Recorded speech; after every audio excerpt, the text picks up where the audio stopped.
The quiet panic. You guys have been asking me to share more of my personal experiences, and honestly, I've been hesitant because some of this stuff is just too weird to believe. But what happened to me last month has been eating away at me, and I need to get it out there. Maybe some of you have experienced something similar, or maybe you'll think I'm completely losing my mind. Either way, here we are. I moved into my grandmother's old house about 6 months ago. She passed away last year, and the house had been sitting empty ever since. My family was going to sell it, but I needed a place to live, and the rent was basically nothing, so it seemed like the perfect situation. The house is from the 1940s, one of those classic two-story homes with all the original wood floors and those steep, narrow staircases that creak with every step. Now, I'd been living there for months without any issues. Sure, old houses make noise, but I grew up visiting my grandmother there, so I was used to the sounds. The thing is, I'd never actually been in the attic. My grandmother always kept it locked. And as a kid, I just assumed it was full of old junk that adults didn't want kids messing with. When I moved in, I found the key hanging on a hook in the basement, but honestly, I had no reason to go up there. I figured it was probably just dusty boxes and maybe some old furniture. But then the sound started. It began about 3 weeks ago. I'd be lying in bed at night and I'd hear this soft tapping coming from above my bedroom. At first, I thought it was just the house settling or maybe a tree branch hitting the roof. But the tapping had a pattern to it. 3 taps, pause, 3 taps, pause. It was consistent, almost like someone was gently knocking on something. The tapping only happened at night, usually around 2 or 3 in the morning. I'd lie there listening to it for maybe 10 or 15 minutes, and then it would just stop. I told myself it was probably mice or squirrels that had gotten into the walls. Old houses are notorious for that kind of thing, right? But then I started hearing other sounds. Soft footsteps, like someone walking very carefully across the floor above me. The footsteps were light, almost delicate, and they'd move from one side of the attic to the other in this slow, deliberate pattern. Sometimes I'd hear what sounded like furniture being moved, just the slightest scraping noise, like someone was rearranging things very quietly. I kept telling myself there had to be a logical explanation. Maybe the temperature changes were causing the wood to expand and contract in weird ways. Maybe there were animals up there that had built nests. But deep down I knew I was going to have to go up there and check it out. I just kept putting it off because honestly I was kind of freaked out. The breaking point came last Tuesday night. I was in my bedroom trying to fall asleep when the tapping started again. But this time it was different. Instead of the usual 3 taps, it was 5 taps, then a pause, then 5 more taps. It went on for almost an hour, and I could swear it was getting louder, more insistent. Then I heard something that made my blood run cold. Singing. It was so faint that at first I thought I was imagining it. But as I strained to listen, I could make out what sounded like a woman's voice singing a lullaby. The melody was familiar, something I remembered from childhood, but I couldn't place it exactly. The voice was soft and sweet, but there was something unsettling about it, like it was coming from very far away or through water. The singing lasted maybe 5 minutes, and then everything went silent. Not just quiet, but completely silent in that eerie way that makes your ears ring. I lay there for the rest of the night, wide awake, staring at the ceiling and trying to convince myself that I'd dreamed the whole thing. The next morning, I decided I couldn't ignore it anymore. I grabbed a flashlight, found the key, and headed up to the attic. The door was at the end of the hallway on the second floor, and as I approached it, I noticed something I'd never paid attention to before. The wood around the door frame was newer than the rest of the hallway, like someone had replaced it at some point. There were also multiple locks on the door, not just the main deadbolt, but 2 additional chain locks that looked like they'd been added later. I unlocked everything and pushed the door open. The hinges creaked loudly and a wave of stale, musty air hit me in the face. The smell was weird, not just dusty and old, but sweet in a way that reminded me of baby powder and something floral like old perfume. I clicked on my flashlight and started up the narrow wooden steps. Each step groaned under my weight, and I had to duck my head because the ceiling was so low. As I reached the top, my flashlight beam swept across the attic space, and what I saw made me freeze completely. The attic wasn't full of boxes and old furniture like I'd expected. Instead, it had been converted into what looked like a nursery. A baby's nursery, complete with a white crib, a rocking chair, and shelves lined with toys and books. Everything was covered in a thick layer of dust, but underneath you could see that it had once been beautifully decorated. The walls were painted a soft yellow, and there were hand-painted animals dancing around the room like something out of a children's book. I stood there for probably 5 minutes just trying to process what I was seeing. My grandmother had never mentioned anything about a nursery in the attic.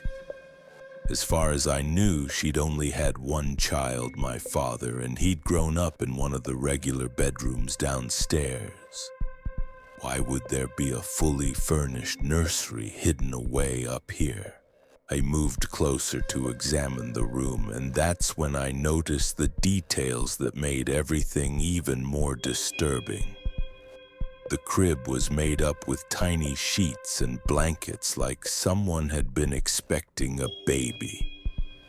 There was a mobile hanging above it with little wooden animals that turned slowly in the air current from my movement. On the dresser, there were baby bottles, still filled with what looked like dried milk, and a pile of cloth diapers that had yellowed with age. But the thing that really got to me was the rocking chair. It was positioned right next to the crib, and there was a worn path in the dust on the floor around it, like someone had been walking back and forth in that exact spot for years. The chair itself had an indentation in the cushion, as if someone had spent countless hours sitting there. I picked up one of the books from the shelf, and as I opened it, something fell out and fluttered to the floor. It was a photograph, old and faded, showing a young woman holding a baby. The woman looked familiar, and after staring at it for a moment, I realized it was my grandmother, but decades younger than I'd ever seen her. She was smiling in the photo, but there was something sad in her eyes. Something that made my chest tighten just looking at it. I turned the photo over, and written in faded pencil was a date from 1952 and the words, "My precious angel." The date was confusing because my father wasn't born until 1955, which meant this photo was taken 3 years before he was even conceived. That's when I heard it again. the soft tapping coming from somewhere behind me in the attic. I spun around, my flashlight beam dancing across the walls, but I couldn't see anything that could be making the noise. The tapping continued. 3 soft knocks. Pause, 3 more knocks, just like I'd been hearing in my bedroom below. My hands were shaking as I tried to follow the sound, and that's when I noticed something I'd missed before. In the far corner of the attic, partially hidden behind the rocking chair, there was another door. This door was smaller than the main attic entrance, maybe 4 feet tall, and it was painted the same soft yellow as the walls. But unlike everything else in the nursery, this door looked like it had been used recently. There were no dust patterns around the handle, and I could see scuff marks on the floor in front of it, like it had been opened and closed multiple times. The tapping was definitely coming from behind that door. I approached it slowly, every instinct in my body screaming at me to turn around and get out of there. But I had to know what was making that sound. I had to understand what my grandmother had been hiding up here all these years.